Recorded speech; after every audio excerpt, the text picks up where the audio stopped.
बिस्मिल्लाहिर्रहमानिर्रहीम। अस्सलाम वालेकुम जी। थर्ड ईयर स्टूडेंट्स, आज मैं आपको बताऊंगी आपने एग्जाम की तैयारी कैसे करनी है, सिलेबस को कैसे डिवाइड करना है। देखें, ये वाला पेपर जो है ये अभी रिसेंटली जो फरवरी में पंजाब यूनिवर्सिटी के पेपर्स हो रहे हैं, ये वो ग्रुप 1 का पेपर है। 2020 इसलिए लिखा हुआ है कि 2020 में होना था और ये पोस्टपोन होता हुआ डिले होता हुआ अब आके 21 में कंडक्ट हुआ है। पेपर ये 2020 का था, कंडक्ट 21 में हुआ है। ठीक है। अच्छा, अब इसमें आप देखें, क्वेश्चन नंबर 1 है explain with reference to the context any 3 of the following extract. 5 extract है ABCDE। 5 में से 3 पोएम्स में से आए हैं और 2 प्लेज में से आए हैं।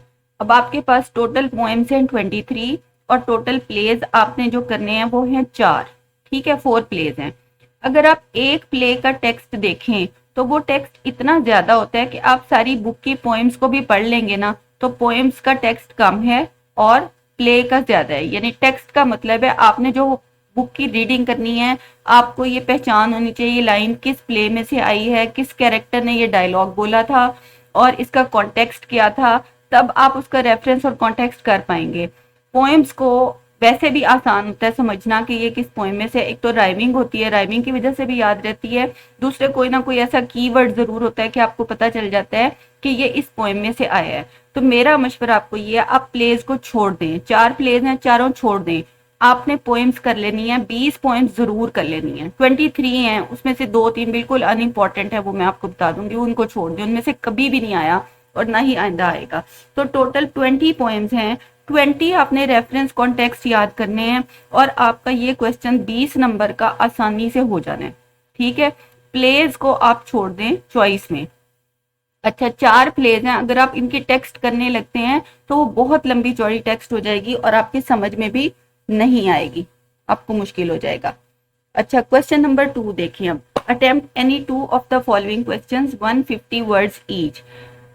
अच्छा, 150 वर्ड्स की वर्ड लिमिट दी हुई है। ये काउंट कोई नहीं करता कि एग्जैक्ट 150 वर्ड्स हों, ये एक रफ एस्टिमेट होता है। आपको जो शीट मिलेगी उसके आप 1 2 3 3 पेजेस में जब आप अटेम्प्ट करेंगे तो 150 से ज्यादा ही हो जाएंगे, कम नहीं होंगे। यानी आपकी हैंडराइटिंग पे डिपेंड करता है। आमतौर पे एक पैराग्राफ जो हम लिखते हैं वो ऑलमोस्ट 50 वर्ड्स का होता है, एक पैराग्राफ। तो आप देख लें, आपके 3 पैराग्राफ का आंसर होना चाहिए।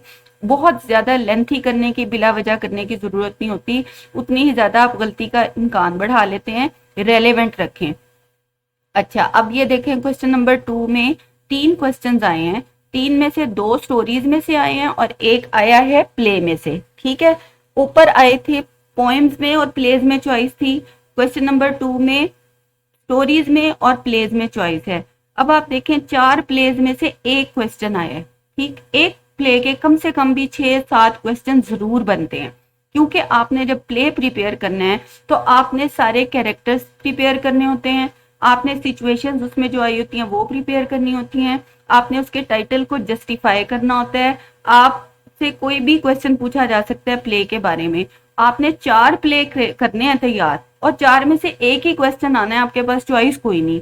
तो बेहतर ये प्ले को गोली मार दें, जैसे पहले गोली मारी है ऐसे ही अब भी मार दें। और स्टोरीज रह गई 15, टोटल स्टोरीज है 15। 15 की 15 स्टोरीज तैयार करें, एक भी नहीं छोड़नी। उससे ये होगा कि आपको ये डर नहीं रहेगा कि मैंने वो छोड़ दी है, मेरे पास अब चॉइस नहीं होगी। क्वेश्चन तो 2 ही अटेम्प्ट करने हैं ना। अगर आपने 15 की 15 स्टोरीज की हुई हैं तो फिर आपको डर किस बात का है, आप वो दोनों क्वेश्चन आसानी से अटेम्प्ट कर सकते हैं। अच्छा, इस तरह से आपका ये भी, आपका सिलेबस थोड़ा शॉर्ट हो जाएगा इस तरीके से।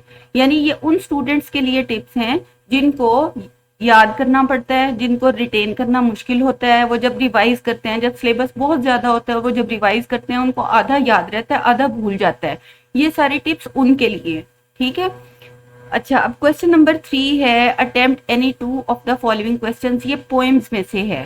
ठीक है, आपको मैंने कहा है आपने 20 पोएम्स याद करनी है। 20 पोएम्स का रेफरेंस कर लिया, कॉन्टेक्स्ट कर लिया, उन्हीं 20 पोएम्स के आपने क्वेश्चन आंसर्स भी कर लिए। तो आपके पास इंशाल्लाह 3 में से, इस क्वेश्चन में आपके पास चॉइस भी आ जाएगी। यानी आपने 3 में से 2 करने होंगे। आप कोई भी जो आपको अच्छे तरीके से आते हो आप वो वाले 2 कर सकते हैं। इस तरह आपके तीनों क्वेश्चंस प्रिपेयर हो गए। ये 60 नंबर का पेपर है जो आपके हाथ में है, 60 मार्क्स का।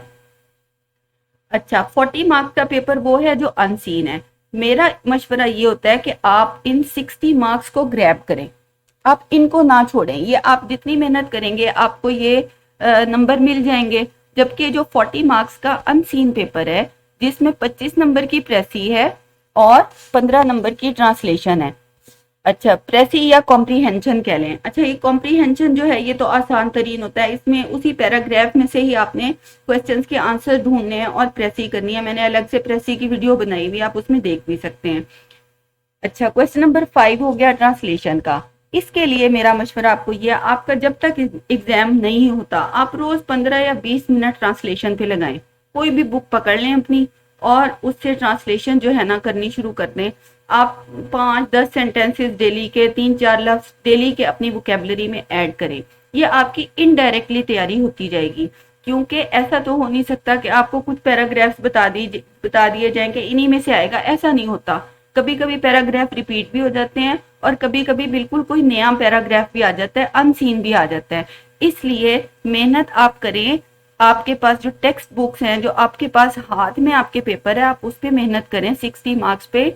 इन दोनों को अपनी दुआओं पे छोड़ दें कि अल्लाह मियाँ आसान सा आ जाए जिसको हम कर लें, ठीक है। और साथ ग्रामर की प्रैक्टिस करते जाएं ताकि आपका ये थोड़ा बहुत, इसमें कुछ नंबर तो आपको मिलेंगे ना, 15 में से 5, 6, 7 कुछ तो मिलेंगे अगर आपने कुछ ना कुछ लिखा होगा। तो इस तरीके से अपने सिलेबस को डिवाइड करके और पुरसकून होकर एग्जाम की तैयारी करें।